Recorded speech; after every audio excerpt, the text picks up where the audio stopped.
Hello, and welcome to Now Where Were We? A series of short videos about the history of Olympia, Lacey, and surrounding areas. Your host for this program is Deborah Ross. In this series, Deb takes us to locations that inform us about the history of our community. She also visits with local historians. We welcome your feedback and suggestions.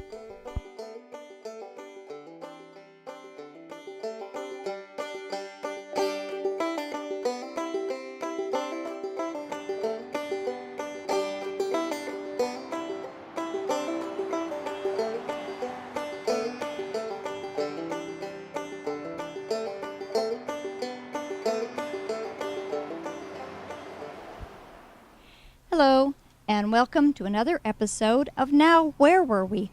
An ongoing series of short videos about the history of Olympia, Lacey, and surrounding areas. I'm Deborah Ross. Today's theme is That's Entertainment. Sharing stories, dance, and song is an integral part of what it means to be human and in community. From its earliest days, Olympia supported entertainment venues, whether it be lowly dance halls or high-minded poetry readings. Downtown Olympia hosted a number of public entertainment venues. On the far west end of 4th Avenue was the Tacoma Hall, which hosted Susan B. Anthony in 1871. On the eastern end, at the shores of the Swantown Slough, was the Grand Olympia Opera House. Luminaries John Philip Sousa and Mark Twain both performed here, as did homegrown entertainment such as drama clubs and orchestras. Washington Street was the home of the Liberty Theater, which is now the location of the Washington Center for the Performing Arts.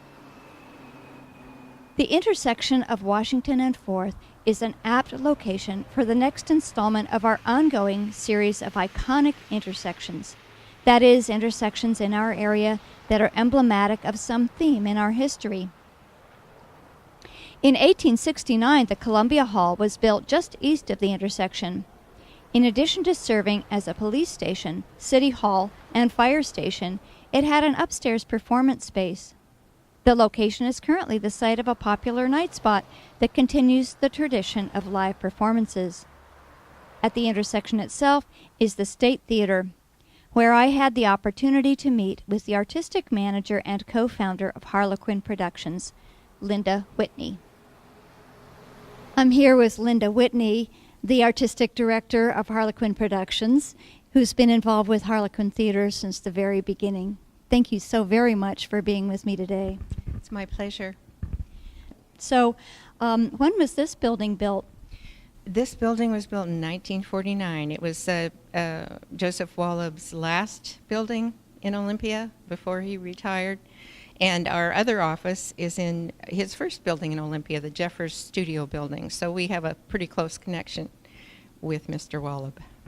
And he was the architect who's kind of associated with the look of downtown Olympia now. Yes, he certainly is. He had spent his youth in California, so he brought up that mission-style look that we're all used to. Kind of mid-career, he moved into more of a deco style. But, yeah, and obviously this building is very modern. This building was designed as a state-of-the-art cinema. And at the time it was built in 1949, it really was state-of-the-art. The sound system was the best on the West Coast. It was a 1,000-seat stadium-style house, which was a new thing at the time. Instead of being a theater with a balcony, the 1,000 seats just sloped up for 120 feet. Well, I haven't been on a stage for a very long time. This is kind of intimidating, but we're on the stage of Harlequin right now. And Linda, can you tell me a little bit about how you turn an old movie theater into a performing arts center? Well, actually, it was more complicated than that.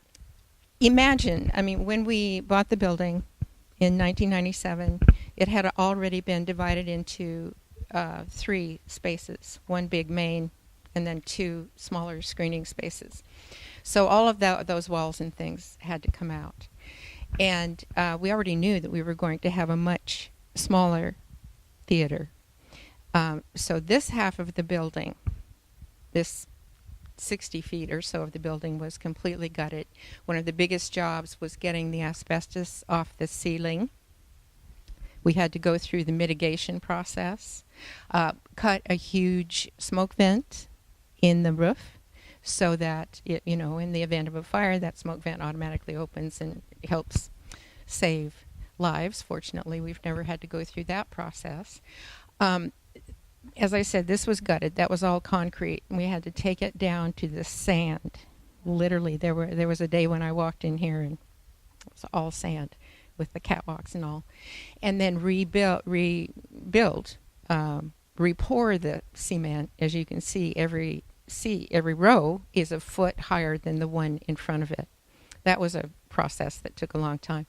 The seating that we're using was actually in the theater when we bought it. I would have hoped to have been able to replace it by now, but there they are, and they're great. We've got great leg room and width in there. So then the thrust stage had to be built, meaning that this curve is completely different than the seating originally was in the theater. And the back half of the theater, in a subsequent project, was turned into our costume storage, and there's prop storage space up there. There's another little dressing room. We also had to add a dressing room on this end of the building on this level, and now there is a loft level above it for additional dressing room space. The biggest thing are the catwalks. The catwalks above us had to be designed and put in, and they're, handcrafted. It's beautiful work.